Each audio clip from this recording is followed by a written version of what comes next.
think a lot of people can agree that 2024 was kind of a hard year for resellers. So why on earth would I pick 2025 to become a full-time reseller?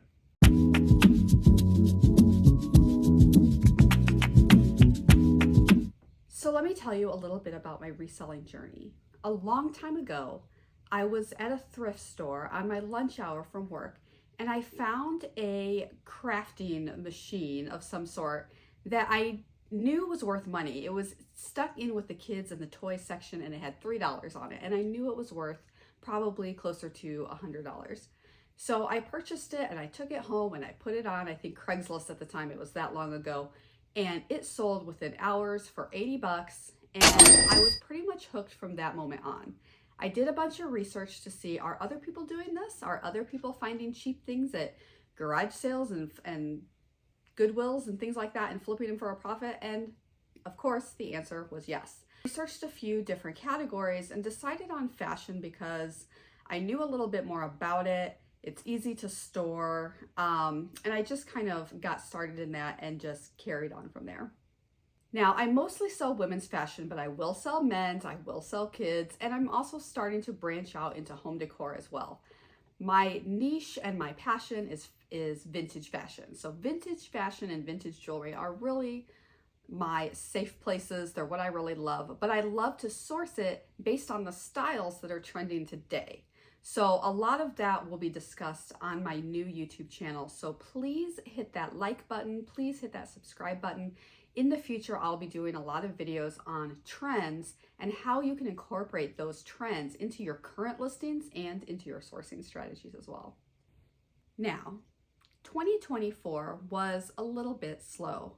Our economy is kind of in the toilet, and there's a lot of political upheaval and worldwide unrest. So there's also a lot more competition out there. There's more marketplaces, there's more resellers, there's just more of everything in general. The marketplaces themselves were going through growing pains. You saw marketplaces reduce fees and eliminate fees and bring back fees, and that is all representative of the fact that there was just a lot going on in the world and a lot of uncertainty, and everyone was struggling to make money, even the marketplaces themselves. So what makes 2025 any different? Maybe nothing. We're still experiencing all those things, right? We're still experiencing some political unrest. Inflation still going on. 2025 is still gonna be crazy, guys. But if not now, when? That's kind of my motto in this. I wanted to do full-time, and I won't be doing just reselling. I'm also a content creator, and I plan to dig deep into that niche as well, but have it related to reselling. So we'll talk more about that later, but I believe that in a combination of spending more of my time and energy on my reselling business and on my content creation, that I can easily make enough money to make this a full-time job at the point that I'm at now. So here are a few plans that I have for upgrading from part-time to full-time. Number one is I'm going to give my business a little cash injection. At any given time, I have around $2,000 or $3,000 in my savings account portion of my bank account. That's for purchasing inventory. That's money that I don't touch, that I don't use to pay myself, etc. But I would like to have more, because I would like to do larger bulk buys, larger wholesale deals, maybe some boxes or half pallets or pallets, or maybe just sourcing higher end inventory. So I'll need more cash in the bank for that. I also need more cash in the bank for investing in a couple of tools for my digital creation portion of my business and for hiring employees. So I currently pay someone to help me photograph.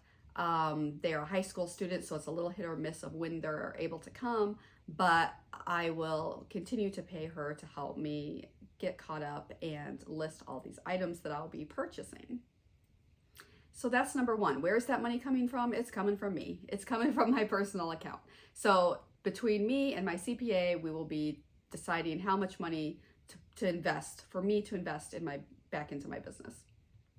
A lot of that money came from reselling, so it's just going back.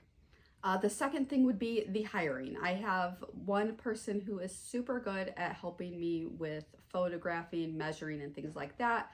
I'll probably even add a second person just so that I can get more hours in.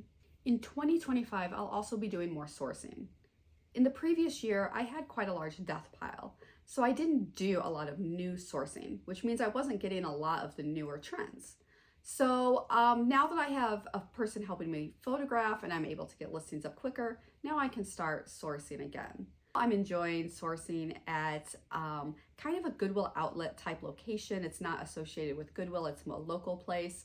I like going there. I might hit the Goodwill bins a few times, but mostly I do wholesale type lots and boxes online from multiple sources, which we'll talk about in another video.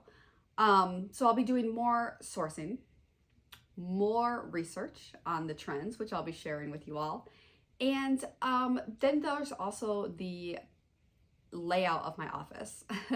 So this year I invested, or last year I should say, in 2024, I invested in one of those big ass light boxes. So that big light box, I have a mannequin. My husband is building me a flat lay table that inclines. So all of these little things will help me make my process faster. Another way that I make my process faster is I cross-list everything with Vendoo. Here are all the marketplaces that I currently cross-list to. Some of them have all of my inventory, some of them just have certain items, but these are all of the platforms I use, and I cross-list with Vendoo to these marketplaces. Now, Vendoo does not cross-list to Curtsy, but they connect directly to Poshmark, and also District I have to do manually. All the rest are simple extra clicks when I'm doing listings on Vendoo. From Vendoo, I can also relist and delist my items, keep my inventory fresh. I have individual, like custom made labels that I put on my inventory to help me track things. Right now, I have custom labels built that asks me to remember to pull things to rephotograph because I have got a lot of old inventory that the photos were not so great. So I have a list right now of things that I'm going to pull in the next week or two and rephotograph. So that's just one example of how you can use the custom labels. I also send my offers out automatically through Vendoo as well with their newest feature. So with the right tools in hand and extra inventory and extra help, I'm going to make 2025 into a full-time year for me. I'm going to take you guys on the journey and we'll talk about it month by month and see how it's going. There's one more little thing. Reselling, especially as a full-time job, can be a little lonely. You are a solopreneur, right? You are an entrepreneur that works mostly by themselves, even if you have a little hired help here and there. You're mostly working by yourself. So to stay motivated, I highly recommend that you join an accountability group. I have one linked below in my bio. It's an affiliate link, but you'll get a discount when you sign up. It is a course. It is an accountability group. It's multiple live calls per week. It's a 24-hour chat room. It's a Facebook group that's supportive. It's all of these things all rolled into one. So give them a try as well. Resellers Edge University is the one that I am in. And if you choose to join, I'll see you there.